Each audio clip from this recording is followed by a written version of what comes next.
Yes, चलो good evening मित्रांनो.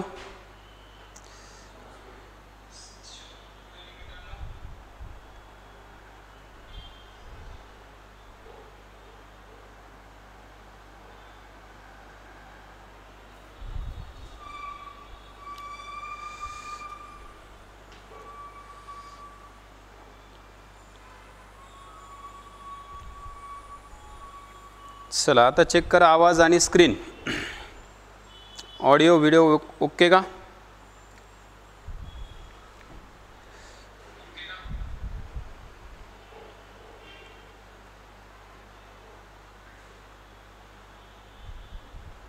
चलो all clear. Okay, let start. मग सुरू करूयात आता मग. ठीक आहे, सर्वप्रथम सगळ्यांचं स्वागत आहे आपल्या या नवीन यूट्यूब चॅनलवर.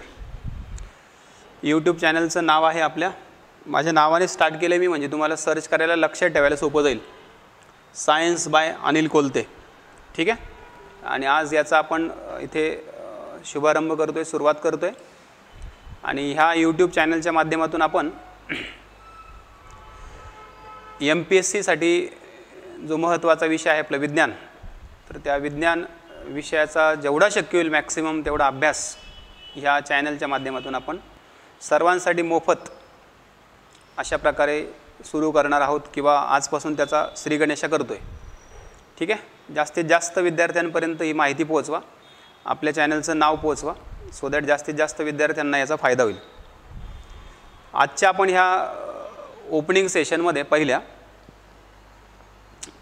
आपला जो विषय आहे सामान्य विज्ञान, त्याच विषयाबद्दल थोडीशी ओळख, अभ्यासक्रमाची ओळख आणि त्याचं विश्लेषण घेणार आहोत. म्हणजे हळूहळू थोडंसं मुलांपर्यंत पोहोचेपर्यंत आपल्याला थोडंसं सिलेबस सुरू करायला थोडासा वेळ भेटेल. ठीक आहे, तर आजच्या सेशनला आपण सुरुवात करूयात. मित्रांनो, सायन्स जो आहे, विज्ञान जो आहे विषय, आपल्याला माहिती आहे की स्पर्धा परीक्षेसाठी किती महत्त्वाचा आहे आणि अभ्यास करण्यासाठी किती डिफिकल्ट आहे. बरोबर आहे, सेल्फ स्टडी याची होत नाही. आणि आपण बघतो की सेल्फ स्टडी न झाल्यामुळे मग आपण बाकीचे जे सोपे विषय आहेत त्याच्यावर कंटिन्युअसली फोकस करतो, पण पाहिजे तेवढं आउटपुट आपल्याला भेटत नाही. त्यामुळे आपल्याला सायन्सचा अभ्यास करणं तेवढंच गरजेचं आहे, लक्षात ठेवा. म्हणून हा तुमच्या सगळ्यांसाठी एक छोटासा प्रयत्न राहील माझा, की तुम्हाला ह्या माध्यमातून युजली सायन्सचा अभ्यास करायला थोडासा फायदा होईल. ठीक आहे,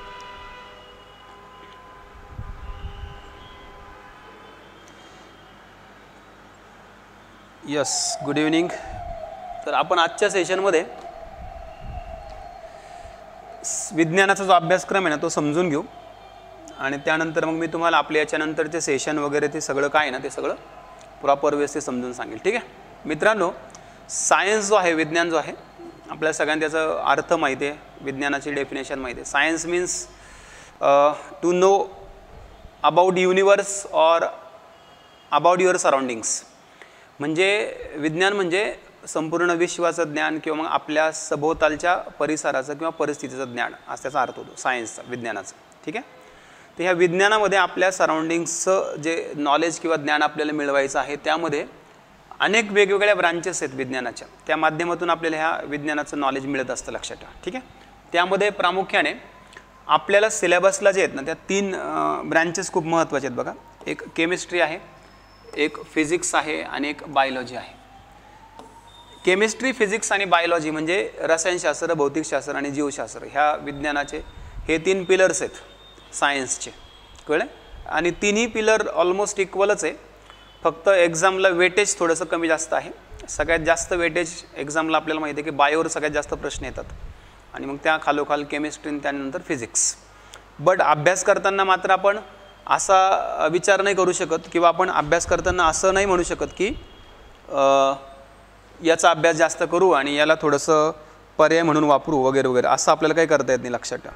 ठीक आहे, अभ्यास करताना आपल्याला ओव्हरऑल सगळ्याच गोष्टींचा विचार करावा लागतो, सगळ्याच टॉपिकचा विचार करावा लागतो. प्लस मग मुलांना राज्यसेवा आणि कंबाईनची तयारी करणारी मुलं असतात युजली. काही जण दोन्ही परीक्षांची तयारी करतात, काही जण फक्त स्पेशली राज्यसेवा, काही जण फक्त कंबाईनचीच तयारी करतात. त्यामुळे बरेच मुलं मला विचारत राहतात की सर मग राज्यसेवेसाठी काय फोकस करायचं, कंबाईनसाठी काय फोकस करायचं. आम्ही स्पेशली कंबाईनच करतो, मग त्यासाठी किती करायचं. आम्ही फक्त राज्यसेवाच करतो, त्यासाठी किती करायचं. काही जण दोन्ही तयारी करणारे असतात, लक्षात घ्या. ठीक आहे, मग आपण आजच्या सेशनमध्ये हेच बघणार आहोत की विज्ञानाचा अभ्यासक्रम नेमका राज्यसेवा आणि कंबाईनसाठी टॉपिक वाईज आणि त्यातल्या कंटेंट वाईज कशावर फोकस करायचं ते आपण आज बघणार आहोत. ठीक आहे, चलो. तर मग सायन्समध्ये सगळ्यात पहिली महत्त्वाची ब्रँच आहे ज्याच्यावर सगळ्यात जास्त प्रश्न विचारले जातात ती म्हणजे बायोलॉजी, जीवशास्त्र. जीवशास्त्र आपल्याला माहिती आहे, अभ्यासक्रम जर बघितला आयोगाचा तर आयोगाच्या अभ्यासक्रमामध्ये आपल्याला बायोलॉजीमध्ये, बायोलॉजी हा नावच नाही ॲक्च्युली, आपल्याला बॉटनी, झुलॉजी आणि हायजीन असे त्याचे 3 पार्ट आहेत बघा. म्हणजे वनस्पतीशास्त्र, प्राणीशास्त्र आणि आरोग्यशास्त्र असे त्याचे 3 भाग आहेत किंवा 3 पार्ट आहेत बघा त्याचे. कुणाचे? ह्या बायोलॉजीचे. मग ह्या बायोलॉजीचे 3 जे पार्ट आहेत ना, ह्या 3 पार्ट्समध्ये नेमकं आपल्याला काय काय समजून घ्यायचं आहे, काय काय शिकायचं ना ते समजून घ्यायला आपण पहिल्यांदा. ठीक आहे, सो आजच्या सेशनमध्ये पहिल्यांदा बायोलॉजीपासून स्टार्ट करूयात आपण. सो बायोलॉजीमध्ये ह्या त्याचे वेगवेगळ्या ब्रँचेस आहेत. ह्या ब्रँचेसपैकी बायोलॉजीमध्ये आपल्याला बॉटनी आणि झुलॉजी आणि याच्या व्यतिरिक्त मग थोडंसं मायक्रोबायोलॉजी म्हणजेच सूक्ष्मजीवशास्त्रावर पण फोकस करावा लागतो. जेनेटिक्स आपोआप येतच बघा. जेनेटिक्सचा अभ्यास आपण बायोलॉजीमध्ये जेव्हा सेलचं स्टडी करतो, DNA RNA जेव्हा अभ्यासतो तेव्हा जेनेटिक्स म्हणजे अनुवांशिकता तर येऊनच जातं. जीन्सचा अभ्यास येतो आणि अनुवांशिकतेचा पण अभ्यास त्याच्यामध्ये येतो. ॲनाटॉमी पण आपण शिकतो. ॲनाटॉमी म्हणजे शरीरशास्त्र, कळलं. मॉर्फोलॉजी म्हणजे बाह्य स्वरूप, ॲनाटॉमी म्हणजे इंटरनल स्वरूप, लक्षात ठेवा. ठीक आहे, ॲनाटॉमी म्हणजे अंतर्गत अभ्यास, मॉर्फोलॉजी म्हणजे बाह्य स्वरूपाचा अभ्यास, म्हणजे शरीराचं बाकी बाह्य स्वरूप जे आहे, शरीराचे बाह्य अवयव जे आहेत त्यांचा अभ्यास. आणि इकॉलॉजी म्हणजे परिसंस्था, जिथे आपण राहतो ना मित्रांनो, त्याचा अभ्यास. आता मी तुम्हाला डायरेक्टली टॉपिक्सवर घेऊन जातो. आता आपण एक एक हे बॉटनी, त्यानंतर हे झुलॉजी, कळलं, हे वनस्पतीशास्त्र यातले काही महत्त्वाचे टॉपिक, आणि हे झुलॉजी प्राणीशास्त्र यातले काही महत्त्वाचे टॉपिक आपण आता डिस्कस करूया जे एक्झामसाठी खूप महत्त्वाचे. आणि लास्टला हेल्थ आणि हायजीन. हेल्थ आणि हायजीन डिस्कस झालं की मग आपलं बायोलॉजी कंप्लीट होऊन जाईल. मग आपण केमिस्ट्री आणि नंतर फिजिक्सकडे जाऊया. ठीक आहे, चलो लेट स्टार्ट. लक्ष द्या सगळ्यांनी. तर बायोलॉजी जे आहे मित्रांनो, जीवशास्त्र जे आहे, या जीवशास्त्रामध्ये आपल्याला कोणकोणते टॉपिक फोकस करायचे ते लक्षात घ्या.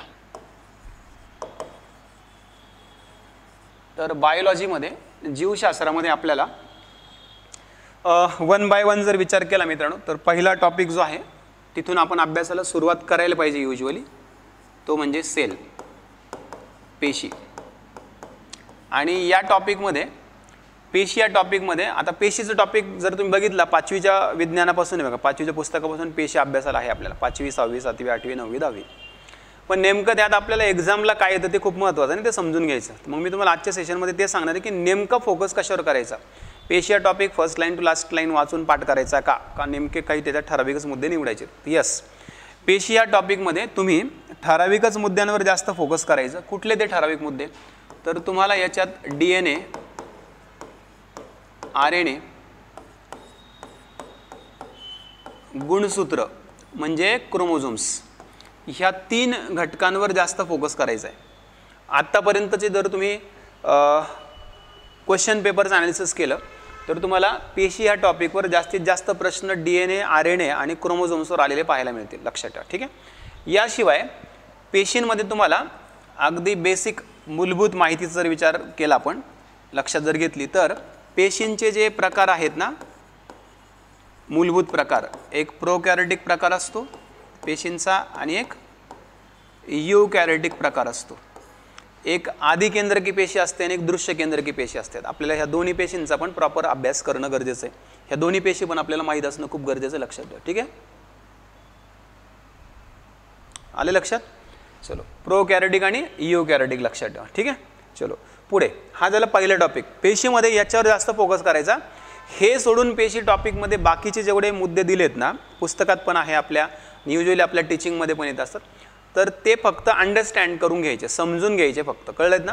बट जेव्हा एक्झामला आपण करतो ना, तर एक्झामसाठी असं वेगळा फोकस करून आपल्या डोक्यामध्ये असतं हा पेशी टॉपिक आठवलं आपल्याला, असं एक्झामसाठी काय येईल व मग पूर्ण पहिल्यापासून लास्टपर्यंत आठवत बसायचं. पेशी टॉपिक म्हटलं की हेच एवढेच मुद्दे डोक्यात ठेवायचे, हेच फिरले पाहिजे फक्त. बाकी जे तुम्ही अंडरस्टँड करून घेतले एकदा, ते तुम्हाला परीक्षेत येणारच आहे, ते आठवणारच आहे, लक्षात ठेवा. कळलं?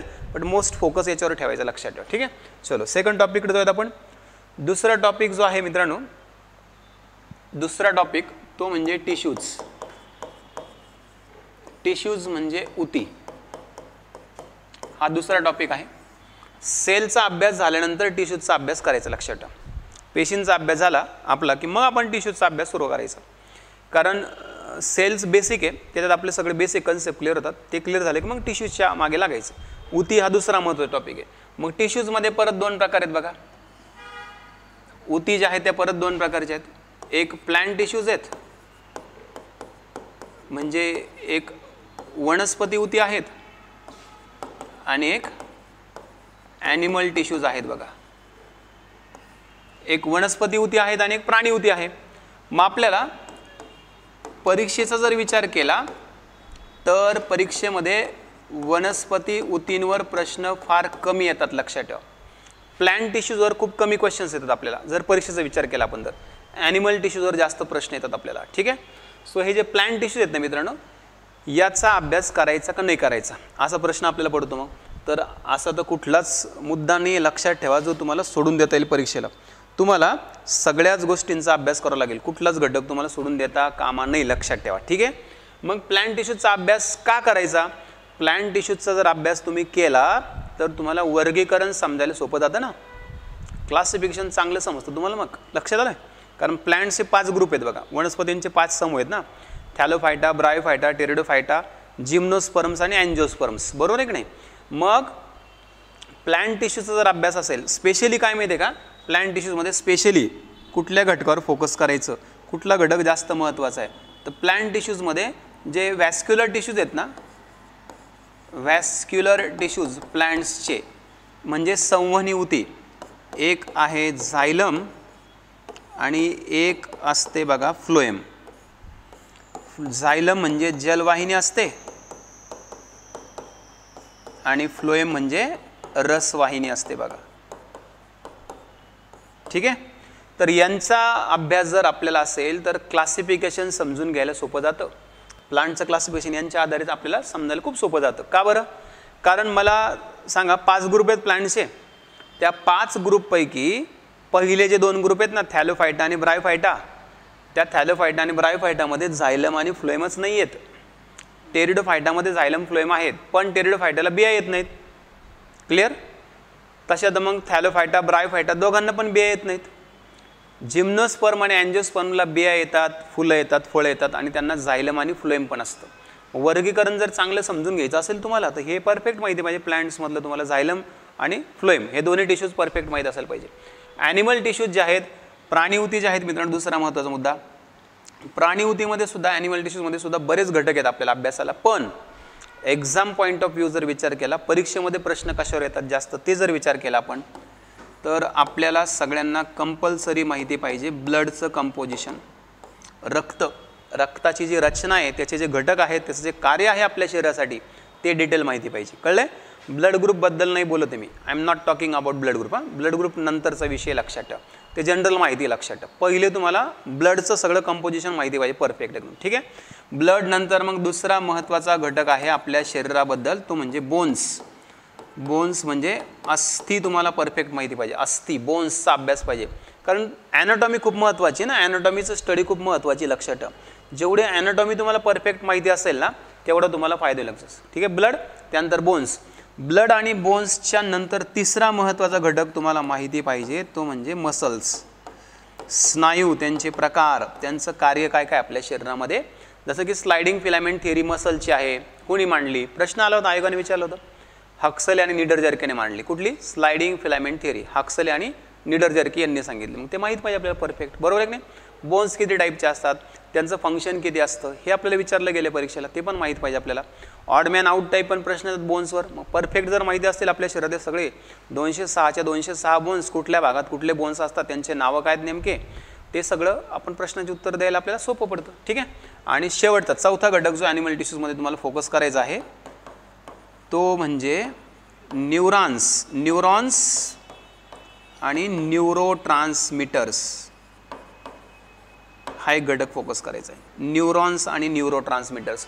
न्यूरॉन्स म्हणजे चेतापेशी, न्यूरॉन्स म्हणजे चेतापेशी, आणि न्यूरोट्रान्समीटर्स म्हणजे चेता संदेश वाहके. म्हणजे आपल्या चेतापेशींमधून जे संदेश वहन केलं जातं, ते संदेश वहन करणारं केमिकल कुठलं असतं, रसायन कुठलं असतं ना, त्याचा आपल्याला अभ्यास करावा लागतो. म्हणजे ॲसिडिल कोलाइन काय करतं, कळलं आहे का? डोपॅमाइन काय करतं, सेरोटॉनिन काय करतं, आलं एक लक्षात? ऐकले की तुम्ही नाव?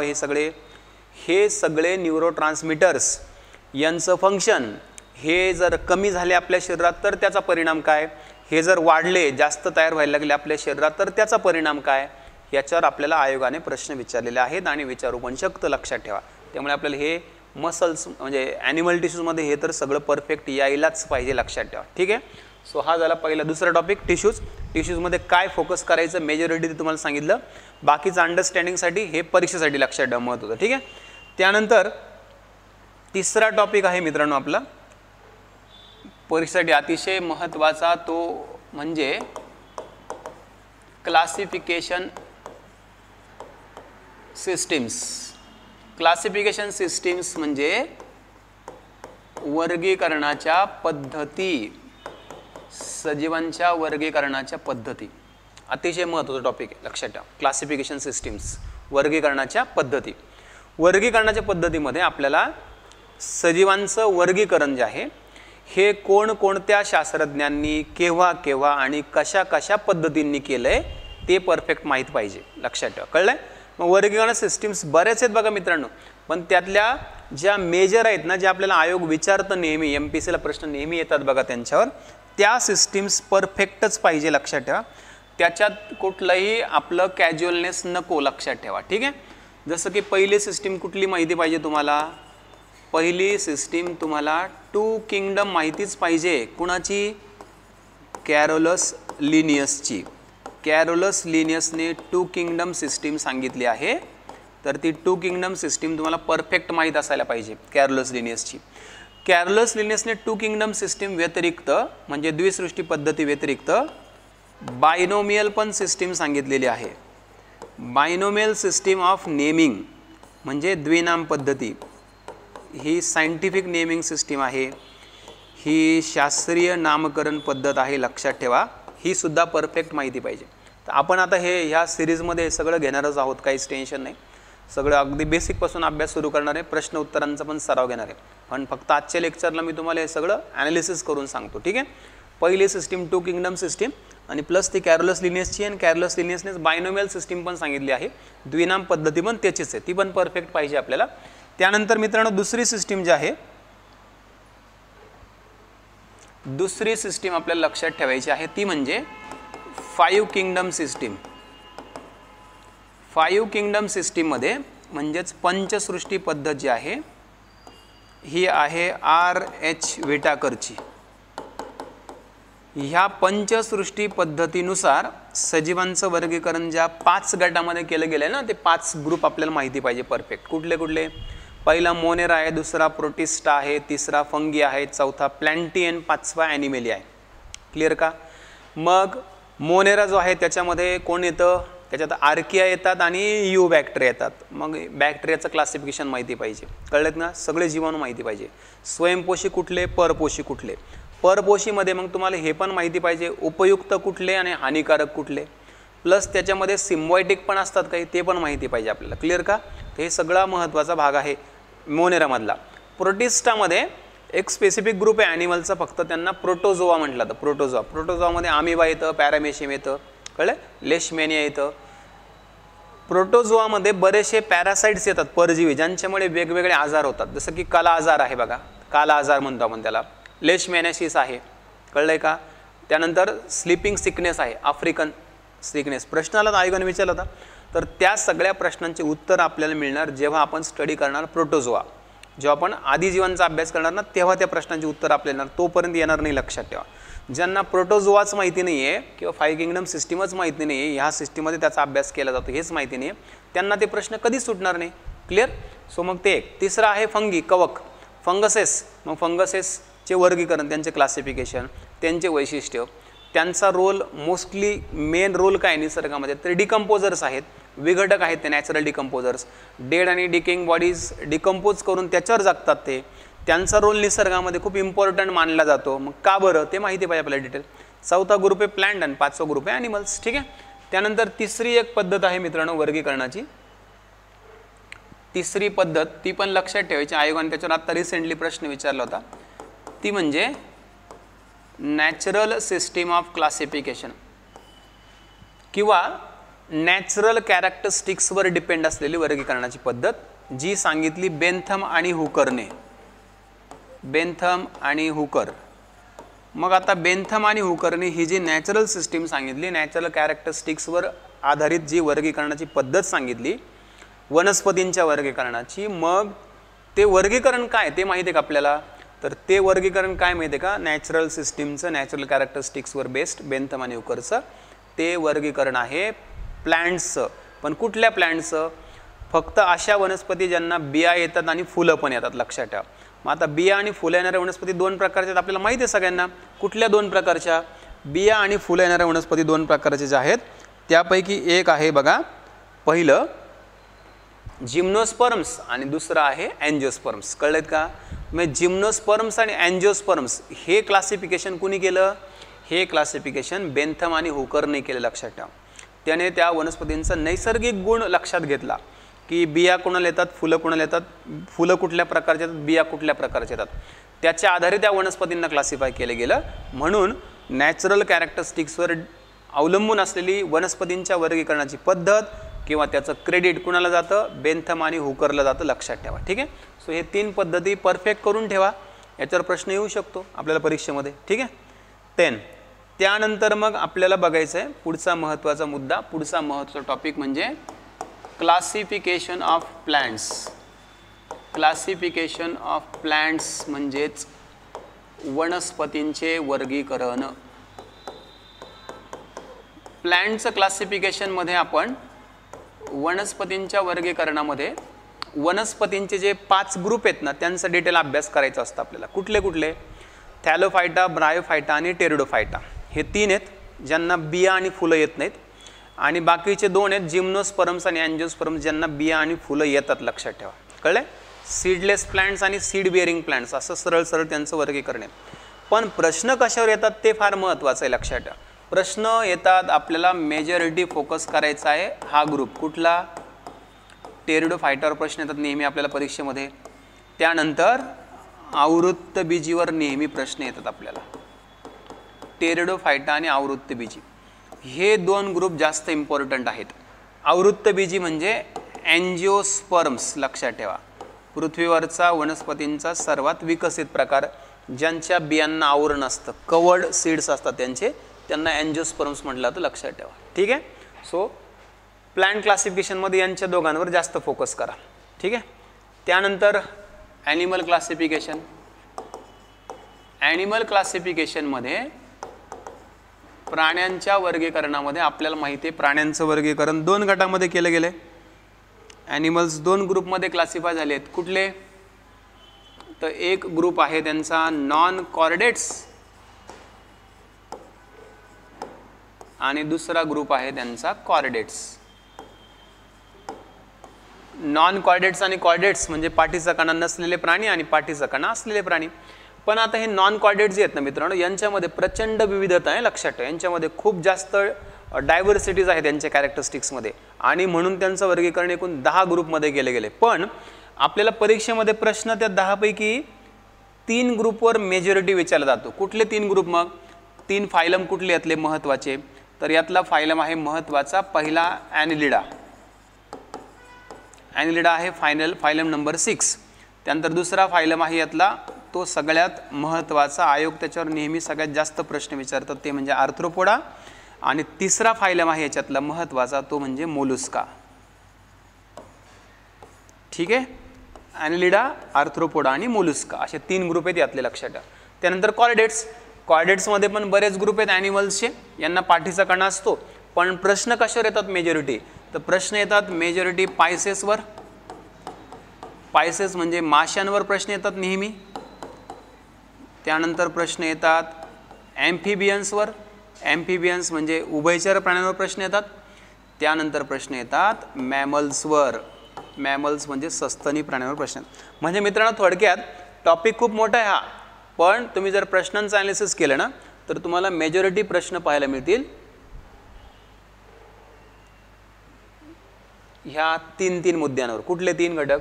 इकडचं ॲनिलिडा, आर्थ्रोपोडा, मोलुस्का, तिकडचं पायसेस, ॲम्फिबियन्स आणि मॅमल्स. क्लिअर का? तर मग हे परफेक्ट करून ठेवायचंच, लक्षात ठेवा. बाकीचे पण अंडरस्टँड करून घ्यायचे, समजून घ्यायचे, पण याच्यावर फोकस तुमचा जास्त असला पाहिजे, लक्षात ठेवा. ठीक आहे. आलं लक्षात? चला, हे झालं ॲनिमलचं क्लासिफिकेशन. त्यानंतर मित्रांनो बायोलॉजीमधला सगळ्यात महत्त्वाचा पार्ट काय माहिती आहे का? सगळ्यात महत्त्वाचा पार्ट आहे फिजिओलॉजिकल सिस्टीम्स. फिजिओलॉजिकल सिस्टीम्स किंवा लाईफ सिस्टीम्स म्हणतात त्याला, म्हणजेच सगळ्या संस्था. मग किती सिस्टीम्स आहेत? सिस्टीम्स 6 आहेत बघा. डायजेस्टिव्ह सिस्टीम आहे, त्यानंतर रेस्पिरेटरी आहे, सर्क्युलेटरी आहे, एक्सक्रिटरी आहे, रिप्रोडक्टिव्ह आहे आणि कंट्रोल आणि कोऑर्डिनेशनवाली आहे. बट त्यात मेजर फोकस कशावर, जास्त फोकस कशावर आणि कमी फोकस कशावर ते सांगणार आहे मी तुम्हाला. ठीक आहे, कारण आपण ॲनालिसिस करतोय अभ्यासक्रमाचं. मग सिस्टीमचा जर विचार केला मित्रांनो तर मी इथं एक मुद्दे लिहितो बघा. पहिला तुम्हाला फोकस करावा लागेल फोटोसिंथेसिसवर. फोटोसिंथेसिसची सिस्टीम, प्रकाश संश्लेषणाची जी पद्धत आहे ना, प्रोसेस डिटेल माहिती पाहिजे सगळी. आयोग त्याच्यावर अधूनमधून प्रश्न विचारत राहतं, कळलं? आता तुम्ही बघितलं असेल जुन्या पेपरमध्ये C3 प्लांट म्हणजे काय, C4 प्लांट म्हणजे काय, कॅम्प प्लांट म्हणजे काय, विचारतं प्रश्न. फोटोसिंथेसिस प्रोसेस जी आहे ही 2 फेजमध्ये होते ना, लाईट आणि डार्क फेज, त्याच्यावर प्रश्न येऊ शकतात आपल्याला. मग आता एक प्रश्नात पाठीमागे त्याच्यामध्ये डायरेक्ट संदर्भ नव्हता, कॅल्व्हिन सायकल नाव होतं बघा. बाकीच्या 3 प्रोसेस जे होत्या 3 ऑप्शन ते रेस्पिरेशनशी रिलेटेड होत्या आणि एक नाव कॅल्व्हिन सायकल होतं. मग ज्याला परफेक्ट माहिती आहे का, अरे कॅल्व्हिन सायकल तर फोटोसिंथेसिसमध्ये असते. आणि मग बाकी ग्लायकोलायसिस झालं, क्रेब सायकल झालं, ETC झालं, हे रेस्पिरेशनमध्ये आहे. तर कन्सेप्ट क्लिअर पाहिजे मित्रांनो, लक्षात ठेवा. मग तेव्हाच आपल्याला प्रश्नाचं उत्तर देतात. सो मग याच्या सायकल्स पण माहिती पाहिजे फोटोसिंथेसिसच्या. त्यानंतर डायजेस्टिव्ह सिस्टीम ऑफ ह्युमन्स, आपली पचन संस्था पण माहिती पाहिजे आपल्याला. आत्ता रिसेंट राज्यसेवेचा प्रश्न घ्या तुम्ही, ह्या वर्षीचा 21चा पचन संस्थेमध्ये प्रश्न विचारला आपल्याला राज्यसेवेला. कुठला? स्टमकमध्ये खालीलपैकी काय तयार होतं? सगळे मुलं, मग मी तुम्हाला सांगतो लिटरली अगदी अभ्यास करणारे आपल्याकडे शिकणारे मुलं सुद्धा कन्फ्यूज झाले, उत्तर चुकून टाकलं काही जणांनी. का? आयोग ऑप्शनच तसे निवडतं, लक्षात ठेवा. मग आता स्टमकमध्ये काय तयार होतं? पर्याय होते बघा वेगळे. मी तुम्हाला त्यातले 2च पर्याय देतो, तुम्ही त्यातलं निवडा, बघू कुठलं उत्तर आहे. समजा एक पर्याय आहे HCl आणि पेप्सिन आणि दुसरा पर्याय आहे HCl आणि ट्रिप्सिन. मग ह्यापैकी काय? बाकीचे 2 पर्याय होते आणखी, यापैकी काय? कारण याच्यामध्ये मेजॉरिटी मुलं कन्फ्यूज झाले बघा, लक्षात घ्या. याच्यामध्ये मेजॉरिटी मुलं कन्फ्यूज झाले की याच्यात नेमकं काय. HCl सगळ्यांना कन्फर्म होतं, गोंधळ कुठे झाला? पेप्सिन का ट्रिप्सिन, लक्षात ठेवा. मग आता तुम्हाला सांगतो लक्षात कसं ठेवायचं. लक्षात हे ठेवायचं, तुम्ही लहानपणी सगळ्यांनी जेव्हा शाळेत बिळेत असतात तेव्हा तुम्ही सगळ्यांनी पेप्सी खाल्ली असेल. पेप्सी यायची बघा प्लास्टिकच्या पिशवीमध्ये, थंडगार उन्हाळ्यामध्ये. खाल्ली ना पेप्सी? पेप्सी खाल्ली असेल ना सगळ्यांनी पेप्सी? हां, बस लक्षात ठेवायचं. मग म्हणजे लहानपणी म्हणजे पहिले काय? पहिले पेप्सी, लक्षात ठेवा. पहिले पेप्सी, बरोबर आहे की नाही? आणि नंतर मग तुम्ही शाळेत जसे मोठे झाले असणार ना, जसे तुम्ही शाळेमध्ये वरच्या वर्गात गेले असणार, मग तुम्हाला घरच्यांनी तुम्ही खूप आग्रह केल्यानंतर मग ट्रिपला पाठवलं असेल बघा, कळलं का? तुम्ही अगदी लहान लहान असताना ट्रिपला सहसा तुम्हाला पाठवलं नसेल, किंवा ट्रिपला पाठवलं जरी असेल तर तुम्हाला अशीच छोटीशी ट्रिप, सकाळी गेले की दुपारी वापस, दुपारी गेले की संध्याकाळी वापस, बरोबर की नाही? लॉंग ट्रिपला बऱ्याच नंतर तुम्ही मोठं झाल्यानंतर पाहिलं असेल. मग लक्षात ठेवा, पहिले पेप्सी आणि नंतर ट्रिप, कळलं ना? What does it means? याचा अर्थ काय? याचा अर्थ असा आहे की जठरामध्ये पहिले पेप्सिन तयार होतं, ट्रिप्सिन तर नंतर तयार होतं. ट्रिप्सिन स्वादुपिंड तयार करतं, ट्रिप्सिन पॅनक्रियाटिक ज्यूसमध्ये असतं, स्वादू रसामध्ये ट्रिप्सिन असतं, लक्षात ठेवा. सो पहिले पेप्सी नंतर ट्रिप. पेप्सी खाल्ल्याशिवाय ट्रिपला जायचं नाही, लक्षात ठेवा. कळलंय का? तुमची अटच येते काय? जब तक पेप्सी नाही तब तक ट्रिप नाही, लक्षात ठेवा. ठीक आहे, म्हणजे तुम्हाला याच्यात दोघांमध्ये गोंधळ होणार नाही, लक्षात ठेवा. क्लिअर का? हा आता झालेला एक प्रश्न येऊन गेलेला. आता पुढचा प्रश्न काय माहीत नाही आपल्याला मित्रांनो, लक्षात ठेवा. पण आपल्याला परफेक्ट अभ्यास असणं खूप गरजेचं आहे, कन्सेप्ट क्लिअर असणं खूप गरजेचं आहे, तर आपण त्याचं उत्तर देऊ शकतो, लक्षात ठेवा. ठीक आहे, अन्यथा मग काही खरं नाही, लक्षात ठेवा. प्रश्नाचं उत्तर देणं खूप डिफिकल्ट होऊन जातं आपल्याला. ठीक आहे, चला हे कळलं सगळ्यांना. बरं, तिसरा घटक आहे मित्रांनो, तो म्हणजे रेस्पायरेटरी सिस्टीम. रेस्पायरेटरी सिस्टीम म्हणजे श्वसन संस्था. आपल्याला श्वसनाचे प्रकार आणि आपली रेस्पिरेटरी सिस्टीम, रेस्पिरेशनचे ऑर्गन माहिती पाहिजे डिटेल. श्वसनाचे 2 प्रकार आहेत, एक ॲनेरोबिक आहे आणि एक एरोबिक आहे. एक विनॉक्सी श्वसन असतं आणि एक ऑक्सी श्वसन असतं, बरोबर की नाही? विनॉक्सी श्वसन म्हणजे विदाऊट ऑक्सिजन एनर्जी प्रोड्यूस होते, ATP, 2 ATPचे मॉलिक्युल्स प्लस काही ऑर्गॅनिक कंपाऊंड्स तयार होतात किंवा अल्कोहोल तयार होतो. आणि एरोबिक रेस्पिरेशनमध्ये ऑक्सिजनच्या साह्याने ग्लुकोज ऑक्सिडाइज होतो आणि 38 ATPचे मॉलिक्यूल तयार होतात. 38 ATP मॉलिक्यूल्स लक्षात ठेवा. कळलं का? मग रेस्पिरेटरी सिस्टीममधले ऑर्गन्स माहिती पाहिजे आपल्याला, डिटेल एकदम, त्याची ॲनाटॉमी, त्याची फिजिओलॉजी पण माहिती पाहिजे सविस्तर एकदम. रेस्पिरेशनची प्रोसेस जी आहे एरोबिक रेस्पिरेशनची ती 3 टप्प्यांमध्ये होते. नावं आत्ता राज्यसेवेला प्रश्न येऊन गेला बघा त्याचा. 3 टप्पे कुठले? पहिला टप्पा ग्लायकोलायसिस, त्याच्यामध्ये ग्लुकोजचं डिकम्पोजिशन होतं. दुसरा टप्पा आहे क्रेब सायकल, त्यालाच सायट्रिक ॲसिड सायकल, त्यालाच TCA सायकल पण म्हणतात. म्हणजे क्रेब सायकल, CA सायकल आणि TCA. CA सायकल म्हणजे citric acid cycle, TCA cycle म्हणजे ट्राय कार्बोक्झिलिक ॲसिड सायकल. तिन्ही नावं एकाच प्रोसेसला आहेत. आणि तिसरा जो टप्पा असतो त्याला म्हणतात इलेक्ट्रॉन ट्रान्सपोर्ट चेन, ETC. तिसरा टप्पा इलेक्ट्रॉन ट्रान्सपोर्ट चेनलाच आणखी एक नाव आहे, काय? त्याला ऑक्सिडेटिव्ह फॉस्फोरिलेशन असं पण म्हटलं जातं. काय? ऑक्सिडेटिव्ह फॉस्फोरिलेशन असं पण त्याला म्हटलं जातं. कशाला? ETCला. क्लिअर का? मग हे रेस्पिरेशन परफेक्ट जर असेल त्याच्यावर जेव्हा केव्हा प्रश्न विचारला जाईल तेव्हा तुम्हाला त्याचं उत्तर देता येईल 100% लक्षात ठेवा. ठीक आहे, चलो पुढे. त्यानंतर चौथा घटक आहे बघा, त्याला म्हटलं जातं सर्क्युलेशन. सर्क्युलेशन म्हणजेच परिवहन किंवा वहन, ज्याला आपण कॉमनली ट्रान्सपोर्टेशन पण म्हणू शकतो. वहन जनरल. मग ट्रान्सपोर्टेशन प्लांट्समध्ये पण होतं आणि ॲनिमल्समध्ये पण होतं ना, वनस्पतींमध्ये पण ट्रान्सपोर्टेशन होतं आणि प्राण्यांमध्ये पण ट्रान्सपोर्टेशन होतं. मग प्लांट्स आणि ॲनिमल्सच्या ट्रान्सपोर्टेशनचा अभ्यास पण आपल्याला डिटेल पाहिजे, त्यांच्यावर पण प्रश्न अधूनमधून विचारले जातात. मग प्लांटचं ट्रान्सपोर्टेशन जे आहे ते कुणाच्या माध्यमातून होतं? ऑफकोर्स झायलम आणि फ्लोएमच्या माध्यमातून. सगळ्यांना माहिती आहे झायलम वॉटर आणि फ्लोएम फूड. ट्रान्सपोर्टेशन किती टप्प्यांमध्ये होतं किंवा स्टेजेस किती किंवा स्टेप्स किती? ट्रान्सपोर्टेशनच्या स्टेजेस किंवा स्टेप्स 3 आहेत बघा. कुठल्या कुठल्या? एक पहिले ॲब्झॉर्प्शन आहे, नंतर ट्रान्सलोकेशन आहे आणि नंतर इव्हॅपोरेशन किंवा मग ट्रान्सपिरेशन आहे. लक्षात ठेवा. कळलं का? ट्रान्सपिरेशन, इव्हॅपोरेशन नाही, ट्रान्सपिरेशन. म्हणजे पहिले अवशोषण, पहिले पाणी शोषायचं, पाणी शोषून घ्यायचं जमिनीमधून. कळलंय का? नंतर त्याला पाण्याला वरती घेऊन जायचं पानांमध्ये. पानांमध्ये अन्न तयार झालं की ते अन्न मग सगळीकडे पुरवायचं जिथे तयार नाही झालं तिकडे. आणि प्लस पानांमधून, फांद्यांमधून एक्सेस वॉटर जे आहे ते वाफेच्या स्वरूपात बाहेर सोडायचं, म्हणजे ट्रान्सपिरेशन म्हणतात त्याला. त्याला बाष्पोत्सर्जन म्हटलं तर लक्षात ठेवा. ठीक आहे, 3 टप्प्यांमध्ये. मग 3 टप्पे माहिती पाहिजे, प्लस मग त्याच्याशी रिलेटेड थेरीज माहिती पाहिजे. कुठल्या थेरीज? मग त्याच्याशी रिलेटेड थेरीज आहेत बघा. पहिली थेरी आहे म्हणजे तीच मेन थेरी ॲक्च्युली, त्याला ट्रान्सपिरेशन पूल थेरी म्हणतात. कुणी सांगितले मग ट्रान्सपिरेशन पूल थेरी? ट्रान्सपिरेशन पूल थेरी सांगितली डिक्सन आणि जॉलीने. कुणी? डिक्सन आणि जॉलीने. कळलंय का? बरं. आणखी प्लांट्सच्या ट्रान्सपोर्टेशनमधली एक थेरी भारतीय शास्त्रज्ञांना पण सांगितली आहे का? हो सांगितले. कुणी? जगदीशचंद्र बोस यांनी सांगितलेली थेरी. कुठली? तिला पल्सेटरी थेरी म्हणतात. कुठली? पल्सेटरी थेरी म्हणतात तिला. पण ती थेरी ॲक्सेप्टेड आहे का? नाही. पल्सेटरी थेरी काय ॲक्सेप्टेड थेरी नाही. लक्षात ठेवा. ठीक आहे, चलो येते का लक्षात? समजते का तुम्हाला? चलो पुढे. सर्क्युलेशनमध्ये आपल्याला अभ्यास करावा लागतो आपल्या हार्टचा, हृदयाचा. सर्क्युलेशनमध्ये आपल्याला जास्त प्रश्न कशावर विचारतात?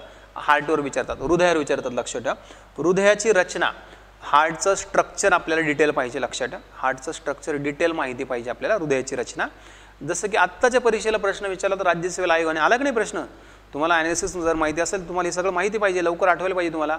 हृदयामध्ये रक्ताभिसरणाचा सिक्वेन्स विचारला होता. हृदय आपलं 4 कप्प्यांचं आहे ना, मग पहिले रक्त कुठे येतं, नंतर कुठे जातं, नंतर कुठे जातं, नंतर कुठे जातं, असं विचारत आहे. सगळ्यात पहिले तर राईट ऑरिकलमध्ये किंवा राईट ॲट्रियममध्ये, उजव्या अलिंदामध्ये येतं. मग उजव्या अलिंदामधून जाते राईट व्हेंट्रिकलमध्ये म्हणजे उजव्या निलयामध्ये. नंतर उजव्या निलयामधून ते कुठे जातं? फुफ्फुसांकडे जातं. पण फुफ्फुसांकडून परत वापस पण येतं ना, मग कुठे येतं? मग लेफ्ट ऑरिकलमध्ये किंवा लेफ्ट ॲट्रियममध्ये येतं, म्हणजेच डाव्या अलिंदामध्ये येतं. मग लेफ्ट ॲट्रियममधून ते लेफ्ट व्हेंट्रिकलमध्ये जातं खाली, म्हणजे डाव्या निलयामध्ये. आणि मग लेफ्ट व्हेंट्रिकलमधून जाते आपल्या सगळ्या शरीराकडे, आपल्या पूर्ण बॉडीकडे डिस्ट्रीब्यूट केलं जातं. क्लिअर का? समजलं? मग ते हृदयाचं फंक्शन, त्याचं स्ट्रक्चर फंक्शन, ECG काय असतो, हृदयातली सिस्टीम काय असते, हृदयाची जी धगधग आहे ती कोण कंट्रोल करतं, म्हणजे थोडक्यात SA नोड म्हणजे काय, AB नोड म्हणजे काय, ते पण आपल्याला सगळं सविस्तर डिटेल पाहायचं आहे. लक्षात ठेवा. ठीक आहे, ते पण खूप गरजेचं आहे माहीत असणं परीक्षेसाठी. ठीक आहे. त्यानंतर 5वी सिस्टीम आहे बघा, ती पण खूप इम्पॉर्टंट आहे, तिच्यावर पण नेहमी प्रश्न येत राहतात. ती सिस्टीम म्हणजे एक्सक्रीशन, उत्सर्जन संस्था सुद्धा आपल्याला परफेक्ट माहीत असणं खूप गरजेचं आहे. एक्सक्रीशन पण अभ्यासणं तेवढंच गरजेचं आहे. लक्षात ठेवा. मग प्लांट्समध्ये तर सहसा गरज नाही, लक्षात ठेवा. प्लांट्स एक्सक्रिशनवर आपल्याला युजली प्रश्न येत नाहीत. ठीक आहे, प्लांट्स एक्सक्रिशनवर आपल्याला युजली प्रश्न येत नाहीत. बट ॲनिमलच्या एक्सक्रिशनवर आपल्याला युजली प्रश्न येण्याची शक्यता असते, येतेच नेहमी. आत्ता 2-3 एक्झामला आयोगाने कंटिन्यू विचारला, एखाद दुसरी परीक्षा जर सोडली तर काय, नेफ्रॉनमध्ये आपलं जे ब्लड फिल्टर होतं आणि युरिन तयार होतं, तर युरिन फॉर्मेशनचा सिक्वेन्स सांगा. मग पहिले फिल्ट्रेशन, नंतर रिॲब्झॉर्प्शन आणि नंतर सिक्रेशन. फिल्ट्रेशन, रिॲब्झॉर्प्शन आणि सिक्रेशन. पण आता ते प्रश्न येणार नाहीत परत. आता त्याच्यामध्ये आणखी काही डिटेल प्रश्न येऊ शकतात. जसे पाठीमागे विचारायचं आयोगाने, पाठीमागे 4-5 वर्षापूर्वी काय, की किडनी जे आहे ते आपला ब्लडचा pH कसा मेंटेन करते. मग खाली ऑप्शन्स त्याचे पर्याय. मग त्यातलं करेक्ट पर्याय कुठले, by removing H+ ions from the blood in the form of urine, म्हणजे रक्तातले H+ आयन गाळून युरिनच्या स्वरूपात. कळलंय का. ब्लड प्रेशर कसं मेंटेन करते, ब्लड प्रेशर मेंटेन करायला सोडियम आणि पोटॅशियम यांचं बॅलन्स राखण्याचं, यांचं संतुलन राखण्याचं काम करते, ब्लड प्रेशर मेंटेन होतं. कळलंय का. ADH नावाचा हार्मोन, कॅल्सिट्रायल नावाचा हार्मोन, रेनिन नावाचा हार्मोन, एरिथ्रोपायटिन नावाचा हार्मोन, थ्रोम्बोपायटिन नावाचा हार्मोन, यांचा किडनीमध्ये काय रोल आहे हे सुद्धा आपल्याला आता परीक्षेत याच्या पुढे विचारलं जाऊ शकतं. लक्षात ठेवा. आपल्याला सगळे हार्मोन्स माहिती पाहिजे, किडनीशी रिलेटेड, जे किडनीचं कार्य कंट्रोल करत आहे, ज्यांचं रोल किडनीशी संबंधित आहे ते माहिती पाहिजे आपल्याला. जसं की आत्ता आयोगाने एक प्रश्न विचारला बघा, कुठला तुम्हाला आठवत असेल की किडनीशी रिलेटेड, ॲक्च्युली तो डायबिटीस रिलेटेड होता, पण ते पॉलीयुरिया म्हणतात ना, बहुमूत्रता, असा प्रश्न होता ना कुठलं, त्या डिसीजला काय म्हणतात. पण त्या संबंध किडनीशी होता ना, म्हणजे किडनी जेव्हा पाणी जास्त ॲब्झॉर्ब करत नाही किंवा किडनी जास्त पाणी बाहेर टाकते युरिनच्या स्वरूपात, तर ते डिसीज कुठला. मग त्या संबंध मेंदूशी आहे, मेंदूत तयार होणाऱ्या पियूषिका ग्रंथीमध्ये तयार होणाऱ्या हार्मोनशी. कुठला hormone, ADH, anti diuretic hormone. तो हार्मोन किडनीच्या कामासाठी खूप महत्त्वाचा आहे. तो हार्मोन किडनीला वॉटर रिॲब्झॉर्ब करायला मदत करतो. मग ADH जर नाही तयार झालं तर किडनी वॉटर रिॲब्झॉर्ब करत नाही, मग आपल्याला एक्सेस युरिन होतं. लक्षात ठेवा, त्याला डायबिटीज इन्सिपिडस असं नाव देतो आपण. कळलंय का. एक्सेस युरिनेशन जर झालं तर, आणि जर ग्लुकोज्युरिया झालं, शुगर जर वाढली ब्लडमधली, त्याला डायबिटीज मेलिटस असं नाव देतो आपण. कळलंय का. डायबिटीजचे प्रकार आहेत ते सगळे. सो हे सगळं आपल्याला परफेक्ट माहिती पाहिजे. किडनीचा अभ्यास करताना सगळ्या गोष्टी क्लिअर पाहिजे, कारण आपल्याला याच्यावर परीक्षेत प्रश्न विचारले जाऊ शकतात. क्लिअर का. चला, त्यानंतर 6वा घटक आहे बघा, तो म्हणजे रिप्रोडक्शन. रिप्रोडक्शन पण खूप इम्पॉर्टंट टॉपिक आहे. आणि मित्रांनो, सगळ्यात महत्त्वाचं म्हणजे बायोलॉजीवर आपल्याला आणखी काय ॲडव्हान्टेज आहे माहिती आहे. ह्या सिस्टीमचा अभ्यास करण्याचा आणखी एक ॲडव्हान्टेज आहे, ह्या सिस्टीमवर आपल्याला CSAT पॅसेज पण येऊ शकतात. आणि तुम्हाला माहिती आहे CSAT क्वालिफाईंग झाले, बरोबर आहे. अटेम्प्ट्स पण रद्द झालेत आता अनलिमिटेड. तुम्ही तुमच्या एजची जी लिमिट आहे तिथपर्यंत एक्झाम देऊ शकतात, माहिती आहे ना. ओपन कॅटेगरीचे 38पर्यंत आणि बाकीच्या कॅटेगरीचे OBC वगैरे ते 43 इयर्सपर्यंत देऊ शकतात. म्हणजे पुन्हा नॉर्मल झाले. आयोगाने स्वतःचा निर्णय जो आहे तो वापस घेतला आहे, कुठला, लिमिटेड अटेम्प्ट्स ठेवण्याचा. त्यामुळे आता तुम्ही तुमच्या कॅटेगरीमध्ये तुम्हाला जी एज रिलॅक्सेशन दिलं आहे ना, तोपर्यंत तुम्ही परीक्षा देऊ शकतात. लक्षात ठेवा. ठीक आहे. सो रिप्रोडक्शन जे आहे त्याच्यावर एकदा पॅसेज पण येऊन गेला आहे CSATला. मग पॅसेजमध्ये पण तर आपल्याला मार्क भेटू शकतात. 2 पॅसेजवर आपल्याला 25 मार्क आहेत. लक्षात ठेवा. 12.5 सायन्सचे. पॅसेजसाठी सायन्सचा वेगळा अभ्यास करायची गरज नाही. तुम्ही हे जर सायन्स प्रॉपर शिकलात ना, तर तुम्हाला त्या पॅसेजवरचे सुद्धा प्रश्न सोडवायला मदत होईल. लक्षात ठेवा. ठीक आहे. सो रिप्रोडक्शनमध्ये सेक्शुअल आणि असेक्शुअल रिप्रोडक्शन असतं बघा, लैंगिक आणि अलैंगिक प्रजनन असतं. मग असेक्शुअल रिप्रोडक्शन करायचं 6 प्रकार, याची परफेक्ट माहिती पाहिजे. आत्ता राज्यसेवेला मागच्या वर्षी प्रश्न विचारला होता, कुठला, अमिबामध्ये रिप्रोडक्शनची पद्धत कुठली. उत्तर होतं बायनरी फिजन किंवा नुसतं फिजन, विखंडन. म्हणजे अगदी सोपे प्रश्न जे सगळ्यांना येतात आणि ते आपले राहून जातात. एक प्रश्न म्हणजे 2 मार्क गेले ना राज्यसेवेला आपले. लक्षात ठेवा. ठीक आहे. सो असेक्शुअल रिप्रोडक्शनच्या पद्धती माहिती पाहिजे. त्यानंतर प्लांट्समधलं सेक्शुअल रिप्रोडक्शन आणि ॲनिमल्समधलं सेक्शुअल रिप्रोडक्शन पण माहीत पाहिजे आपल्याला. जास्त फोकस प्लांट्सवर करायचा, कारण प्रश्न प्लांट्सवर येतात. लक्षात ठेवा. कळले ना. प्लांट्सच्या रिप्रोडक्शनवर जास्त प्रश्न येतात. कुणापेक्षा, ॲनिमल्सच्या रिप्रोडक्शनपेक्षा. लक्षात ठेवा. ठीक आहे. ॲनिमल्स रिप्रोडक्शनपेक्षा प्लांट्स रिप्रोडक्शन जास्त महत्त्वाचं आहे. वनस्पतींचं प्रजनन जास्त महत्त्वाचं आहे प्राण्यांच्या प्रजननापेक्षा. प्राण्यांच्या प्रजननावर पण प्रश्न येतात, पाठीमागे येऊन गेले. स्पर्म फॉर्मेशनचं सिक्वेन्स विचारला होता, स्पर्म फॉर्मेशनचा. मग स्पर्मॅटोजेनेसिस प्रोसेस जे ना त्याचे सिक्वेन्स, टप्पे जे आहेत ना, ते विचारलं होतं आयोगाने. कंबाईनला विचारला तो प्रश्न. सो त्यावरही अधूनमधून येत राहतात, पण मोस्टली चान्सेस कशावर आहे, प्लांट्सवर जास्त आहे रिप्रोडक्शनवर प्रश्न येण्याचे. ठीक आहे. चला, हे एक महत्त्वाचा मुद्दा आहे 6वा. अँड 7वा शेवटचा, तो म्हणजे कंट्रोल आणि कोऑर्डिनेशन. कंट्रोल कोऑर्डिनेशन म्हणजे त्याला आपण म्हणतो नियंत्रण आणि समन्वय हा पण टॉपिक खूप इम्पॉर्टंट आहे आणि आजकाल याच्यावर सुद्धा खूप प्रश्न येतात, लक्षात ठेवा. कंट्रोल आणि कोऑर्डिनेशन, नियंत्रण आणि समन्वयमध्ये काय करायचं? नियंत्रण आणि समन्वयमध्ये तुम्हाला करायचं आहे सगळ्यात पहिल्यांदा प्लांटचे हार्मोन्स, हे खूप इम्पॉर्टंट आहेत. वनस्पतींमध्ये तयार होणारे संप्रेरक कोणकोणते आहेत? जसं की जिब्रेलिन्स आहे, ॲब्सिसिक ॲसिड आहे, सायटोकायनिन्स आहे, ऑक्झिन्स आहे, इथिलिन आहे. इथिलिन काय करतं प्रश्न विचारला आयोगाने मागे. इथिलिन फळं पिकवण्याचं काम करतं किंवा फळं पिकवणारं हार्मोन कुठलं आहे तर त्याला इथिलिन म्हटलं जातं. ठीक आहे, यस, डेली घेणारे लेक्चर. ठीक आहे, तर हे हार्मोन्स खूप महत्त्वाचे आहेत. मग हार्मोन्सचं फंक्शन आणि जर ते हार्मोन्स कमी झाले तर त्याचा काय इफेक्ट होतो प्लांटवर ते पण खूप महत्त्वाचं लक्षात ठेवा. ठीक आहे, त्यानंतर मग ॲनिमल्समध्ये, ॲनिमल्सच्या कंट्रोल आणि कोऑर्डिनेशनमध्ये युजली आपल्याला आपल्या ब्रेनचा अभ्यास करायचा आहे, but it is not that much important. मानवी मेंदूचा अभ्यास एवढा महत्त्वाचा नाही परीक्षेसाठी, कळलं का? मेंदू महत्त्वाचा आहे फक्त, पण मेंदूचा अभ्यास MPSCसाठी आपल्याला एवढा महत्त्वाचा नाही. असं का बोलतोय मी? कारण मागच्या काही प्रश्नांचं विश्लेषण केलं प्रश्नपत्रिकांचं तर ब्रेनवर प्रश्न येण्याचे फ्रिक्वेन्सी फार कमी आहे. मग ॲनिमल्समध्ये कंट्रोल कोऑर्डिनेशनमध्ये काय करायचं? ॲनिमल्समध्ये कंट्रोल कोऑर्डिनेशनमध्ये हार्मोनल सिस्टीमच करायची. तुम्ही मागच्या प्रश्नपत्रिका जर बघितल्या तर प्राण्यांच्या नियंत्रण आणि समन्वयामध्ये सुद्धा संप्रेरकांवरच प्रश्न विचारले जातात.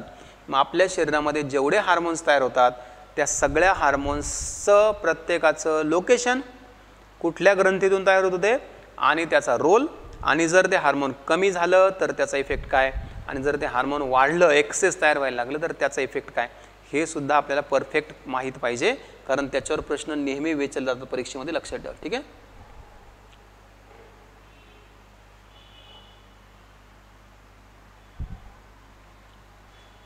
आलं लक्षात? चलो, त्यानंतर मित्रांनो हार्मोन्स एकदा तुमचं परफेक्ट झालं म्हणजे तुमच्या सिस्टीम सगळ्या ओके होऊन जातील. या व्यतिरिक्त आपल्याला हायजीन नावाचा एक पार्ट आहे बघा बायोलॉजीमध्ये. हायजीन म्हणजे आरोग्यशास्त्र, बरोबर आहे की नाही? मग आरोग्यशास्त्रामध्ये आपल्याला एक्झाम पॉईंट ऑफ व्ह्यू जर विचार केला तर 2 घटकांवर फोकस करावं लागतात. कुठले? एक म्हणजे आपला डाएट म्हणजे आहाराचा अभ्यास करावा लागतो आपल्याला, आणि दुसरा अभ्यास करावा लागतो आपल्याला डिसीजेसचा. डिसीजेस म्हणजे रोगांचा अभ्यास करावा लागतो, विशेष करून सूक्ष्मजीवांमुळे होणारे रोग, मायक्रो ऑर्गॅनिझम्समुळे होणाऱ्या डिसीज पाहावे लागतात आपल्याला. ठीक आहे, डाएटमध्ये आपल्याला आपले जे न्यूट्रिएंट्स आहेत ना मित्रांनो, वेगवेगळे पोषकद्रव्ये कुठले कुठले सांगा?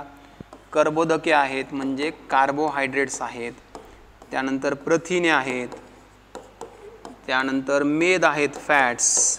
तर यांचा अभ्यास असणं खूप गरजेचं आहे. प्लस यांच्यासोबतच आणखी आपल्याला प्रश्न जास्त विचारले जातात विटॅमिन्सवर. सो ह्या तिघांव्यतिरिक्त विटॅमिन्सवर जास्त फोकस करायचा, हे जास्त टार्गेट करायचं. कारण प्रश्न तुम्ही बघा आत्तापर्यंतच्या जुन्या प्रश्नपत्रिका, विटॅमिन्सवर प्रश्न येण्याचं प्रमाण खूप जास्त आहे. मग विटॅमिन्स आपल्याला जास्त माहिती पाहिजे, विटॅमिन्सचा पण जास्त फोकस केला पाहिजे. सगळे फॅट सोल्युबल, वॉटर सोल्युबल, त्यांचं क्लासिफिकेशन, सोर्सेस, फंक्शन, बिंक्शन सगळं. ठीक आहे, अँड लास्ट डिसीज, रोगांचा पण अभ्यास तुम्हाला पाहिजे. डिसीजमध्ये मग सगळ्या बॅक्टेरियामुळे होणाऱ्या डिसीज, जीवाणूमुळे, आणि दोन्ही पण प्लांट्स डिसीज पण आणि ॲनिमल डिसीज पण. लक्षात ठेवा, मोस्टली प्लांट डिसीजवर फोकस करायचा. लक्षात ठेवा, प्लांट डिसीज जास्त लक्षात ठेवा. कारण तुम्ही बघा पेपर सगळे डिसीजवर जे काही प्रश्न येतात मॅक्सिमम ते प्लांट डिसीजवर येतात, सूक्ष्मजीवांमुळे होणारे. ठीक आहे, बॅक्टेरियामुळे होणारे, व्हायरसमुळे होणारे, फंगसमुळे होणारे, फंगीमुळे, कवकांमुळे होणारे, हे सगळे. या व्यतिरिक्त मग काही क्रोमोझोम्समुळे होणारे आजार असतील, गुणसूत्रांमुळे होणारे, काही जेनेटिक डिसऑर्डर असतील म्हणजे आनुवंशिक आजार असतील, हिमोफिलिया वगैरे, तर ते सुद्धा आपल्याला परफेक्ट माहिती पाहिजे, लक्षात ठेवा. ठीक आहे, तर मित्रांनो हे झालं आपल्या बायोलॉजीच्या अभ्यासक्रमाचं विश्लेषण. ठीक आहे, आय होप तुम्हाला हे विश्लेषण बऱ्यापैकी काम येईल. आजचं सेशन आपलं थोडंसं लेट सुरू झालं त्यामुळे आपण आज फक्त बायोलॉजीचंच विश्लेषण घेतो आहे. ठीक आहे, आणि मग आता आपण उद्या पण कंटिन्यू करणार आहे. उद्या आपण मग राहिलेलं फिजिक्स आणि केमिस्ट्रीचं विश्लेषण सेम टाईमला आपल्या सेम ह्या चॅनलवरच घेणार आहोत. मित्रांनो सगळ्यांनी चॅनलला सबस्क्राईब करा. तुमच्या जेवढे ओळखीचे ग्रुप असतील त्या सगळ्या ग्रुपमध्ये आपल्या चॅनलची लिंक स्प्रेड करा. जास्तीत जास्त सबस्क्रायबर आपल्या चॅनलला होऊ द्या, म्हणजे जास्तीत जास्त विद्यार्थ्यांना ह्या मोफत लेक्चरचा लाभ होईल, त्यांना सायन्सची स्टडी कशी करायची, अभ्यास कसा करायचा ते कळेल. जसं की ज्ञानेश्वरने विचारलं, ज्ञानेश्वर सायन्सचा अभ्यास कसा करायचा, तर ज्ञानेश्वर मित्र आम्ही आता ह्या रोजच्या सेशनमध्ये हेच सांगणार आहे, सायन्सचा अभ्यास कसा करायचा नेमका. त्यामुळे हे रोजचे सेशन रेग्युलर करत जातो आता, त्यामुळे तुला सायन्सच्या अभ्यासाची चांगली माहिती मिळेल. यस, डेली घेणार आहे. आणि सगळ्यांनी आपलं टेलिग्राम चॅनल पण जॉईन करा, म्हणजे तुम्हाला टेलिग्राम चॅनलवर लिंक मिळेल. आणि चॅनलला सबस्क्राईब करून ठेवा ह्या यूट्यूब चॅनलला, म्हणजे तुम्हाला इकडून पण लिंक मिळत राहील, नोटिफिकेशन येत राहील, लक्षात ठेवा. ठीक आहे, चला तर मग सगळ्यांनी चॅनल सबस्क्राईब करा, लाईक करा. ठीक आहे, आणि मॅक्सिमम ग्रुपमध्ये याला स्प्रेड करा, सो दॅट तुम्हाला आणि तुमच्यासारख्या आणखी बऱ्याच गरजू विद्यार्थ्यांपर्यंत आपलं चॅनल पोहोचेल, लक्षात ठेवा. ठीक आहे, चलो ओके, थँक्यू व्हेरी मच मित्रांनो. थांबूयात आता. Yes, good night.